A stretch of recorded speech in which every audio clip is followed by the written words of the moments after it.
गरीब मायका। मोहिनी के 3 बेटे थे।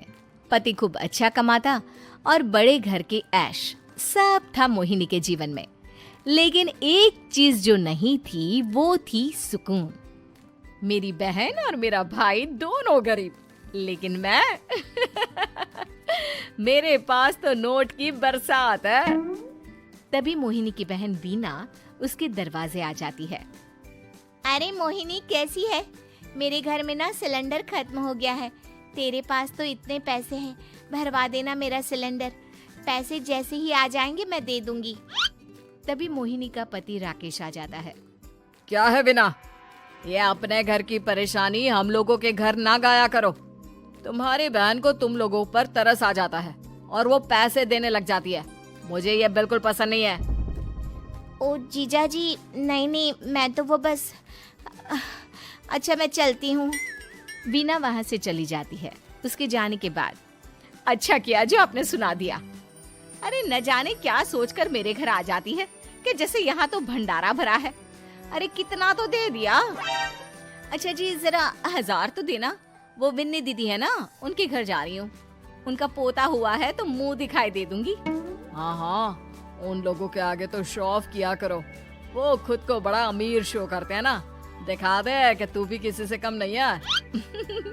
हाँ जी, इसी के लिए तो जा रही हूँ।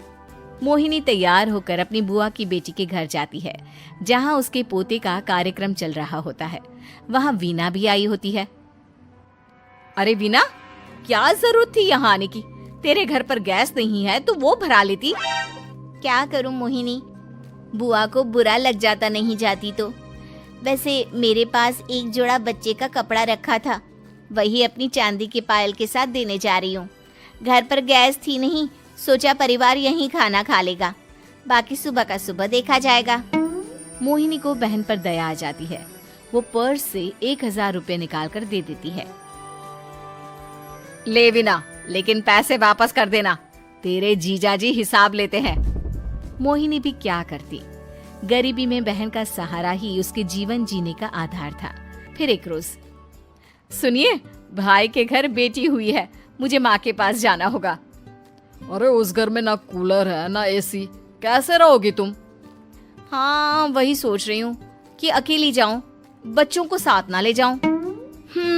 चली जाओ, लेकिन ये जो तुम अपने गरीब परिवार से मिलने चली जाती हो ना, मुझे बिल्कुल अच्छा नहीं लगता। पता नहीं मैं भी कैसे मैनेज करती हूँ, लेकिन क्या करूँ। मोहिनी भाई भाभी के घर आती है। मोहिनी, कैसे आना हुआ?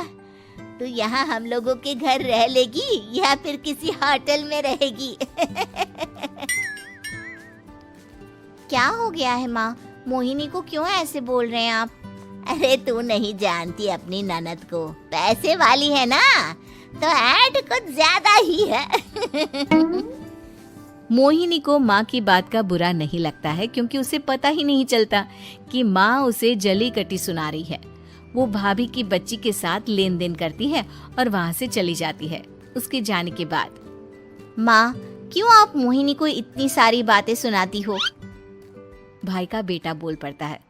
माँ, क्योंकि दादी जानती है कि बुआ के अंदर घमंड है। सही बोल रहा है मोहन। बहू भले तुझे ना दिखता हो, लेकिन मुझे और मोहन को दिखता है कि वो कितनी घमंडी है। मोहिनी मायके आती है, जहाँ गरीबी के कारण चीजें कम होती हैं। इस मोहन के बच्चे को काम पर लगा दो ना, किसी दुकान या किसी होटल में। बर्तन धो लिया करेगा, कम से कम 4 पैसे और आएंगे घर में।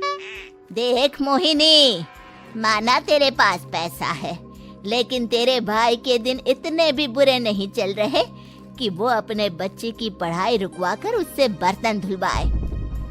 मोहन माँ की ओर देखता है, जैसे आंखों से बोल रहा हो, देख लिया बुआ का हाल। हाँ मोहिनी, बात तो सही है, लेकिन अभी मोहन को पढ़ना है।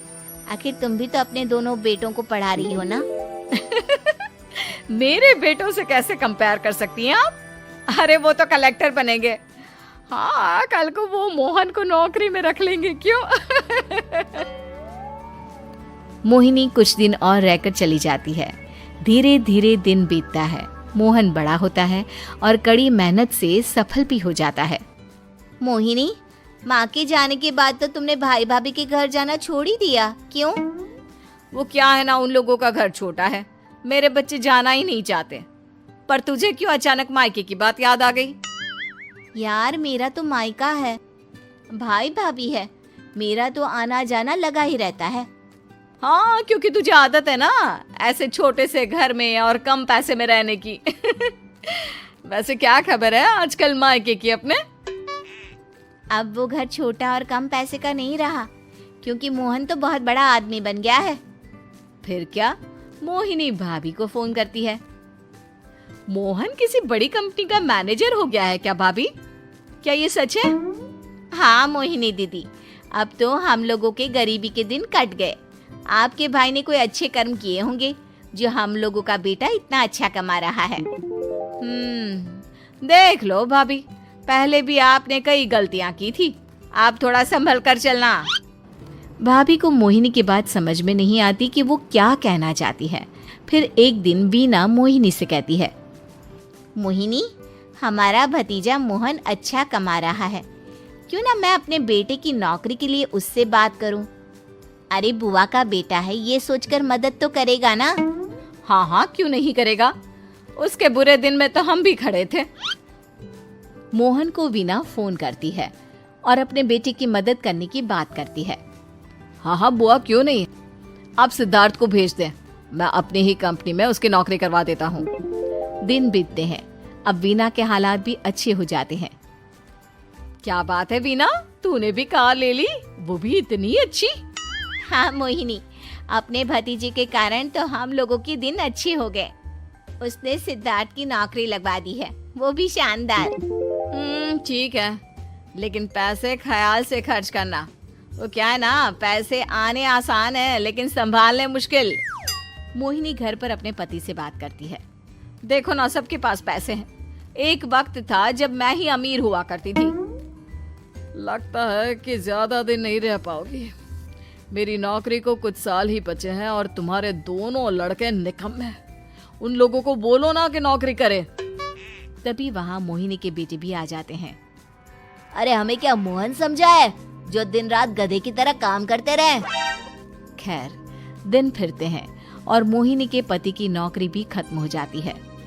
मोहिनी क्या करे, थोड़े से पैसे में गुजारा नहीं हो रहा है, तो क्या करे, मेरी समझ में कुछ नहीं आ रहा। मोहन को बोलो ना कि वो इन दोनों के लिए नौकरी देखे, जैसे सिद्धार्थ के लिए नौकरी देखी है। मोहिनी क्या कहती, उसे अपने वो दिन याद आ जाते हैं जब उसने भाभी से मोहन को नौकर बनने की सलाह दी थी। क्या हो गया, क्या सोच रही हो मोहिनी? यही कि वक्त कभी भी किसी का भी पलट सकता है, ऊपर वाले से डर कर रहना चाहिए।